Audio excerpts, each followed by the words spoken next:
Welcome to Liz Collin Reports. On the podcast, playing the same game as Democrats, building a political machine that wins elections. American Majority founder and CEO Ned Ryun will be in Minnesota soon to spread that very message. Mr. Ryun, thank you so much for being my guest and for joining me.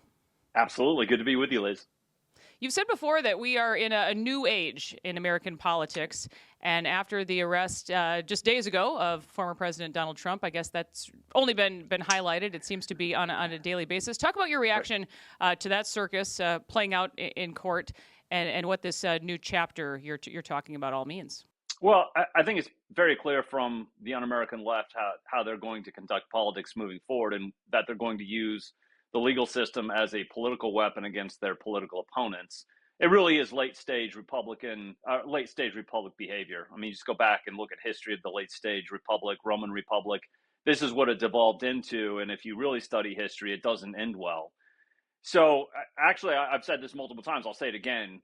I think the only way the left doesn't continue down this path is if we commit to mutually assured destruction, and we use the exact same tactics against them to really push them back and say, if you really want to go down this path, we're more than happy to launch nukes at you as well, until you actually understand this is not a way to conduct politics in what supposedly is still a democratic republic. So first of all, it's politically motivated. It's a political weapon. It's a spurious case at best. But I think the bigger issue is, the un-American left has decided they will use the legal system as a political weapon, and it's not good. And we have to fight it on every level. And I've called for every red state AG and DA to do the exact same to Democrats until they feel more pain than us.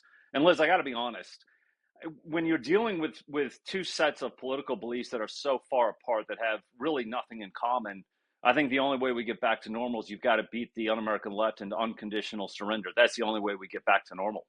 And that's what we're talking a bit more about, is playing this game that they seem to be so good at. But this was after the midterms, Ned, that you talked about just one thing that matters going forward.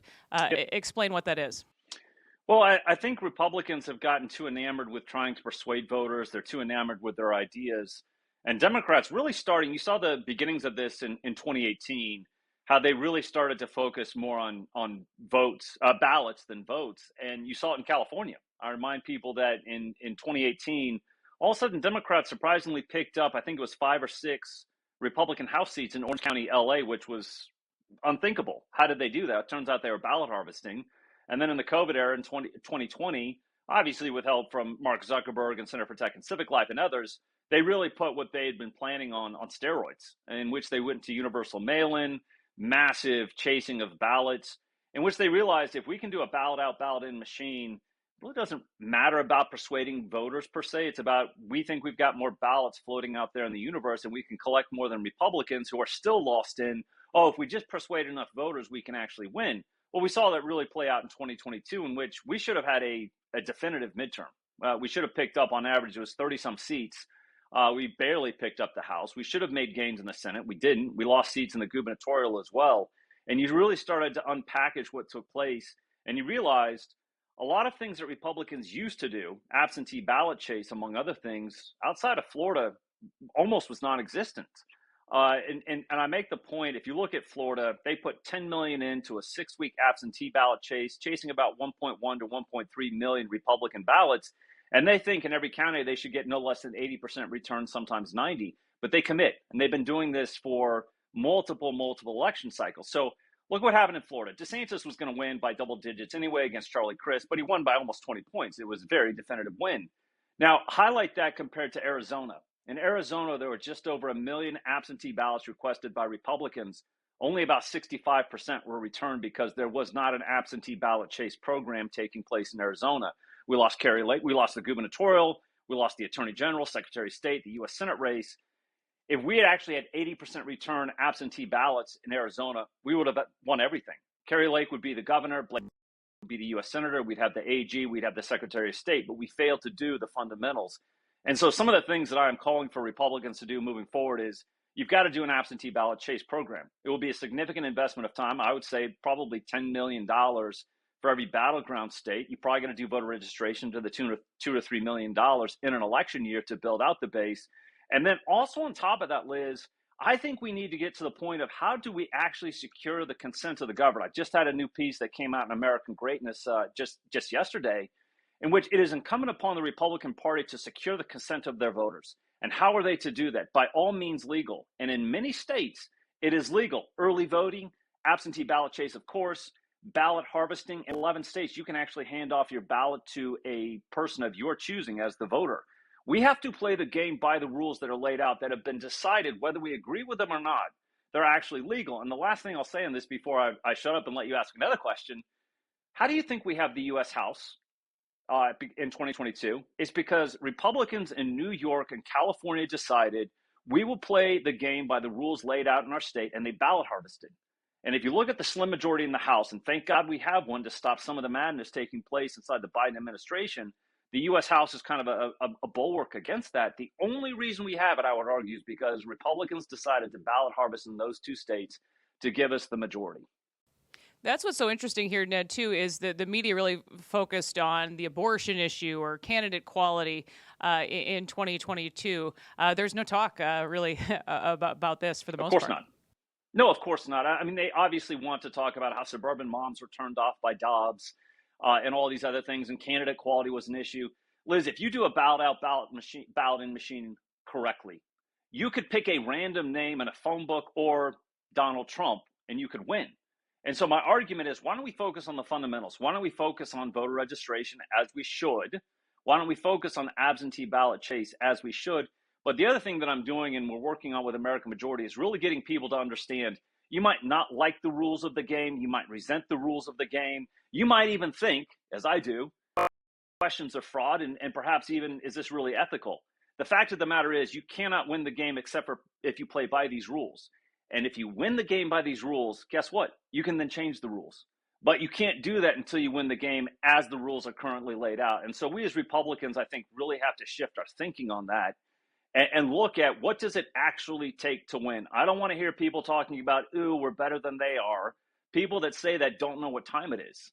They don't understand what is at stake. And I mean this, Liz, when you see the political opposition wanting to put in jail their political opponents, you know exactly what they want to do if they have one party rule in this country. And if we don't figure out how to win, we're on that path. Yeah, that's what I was going to ask too here. What, in your opinion, is at stake in 2024? It seems hard to even predict the days or weeks ahead, nonetheless, years later. Well, I would argue the vestiges of the republic still exist, but we're kind of living an illusion. And I think that illusion will be absolutely over if we don't regain political power in 2024. I think we're really on the precipice right now in which the un-American left wants nothing to do with the real Constitution, with the original intent, separation of powers. They are definitely and have been committed to it for administrative state authoritarian governing philosophy for over 100 years. And it just keeps accelerating and accelerating. And the fact of the matter is they don't want to have dissent. They don't want to have questions. They want everybody to comply and submit. And if you don't submit and comply, they'll throw the book at you. They will literally throw the book at you, try to put you in jail, silence dissent, and seize power. And I think they're giving in, Liz, if I'm being completely honest. They are dropping the masquerade and fully giving in to their authoritarian tendencies.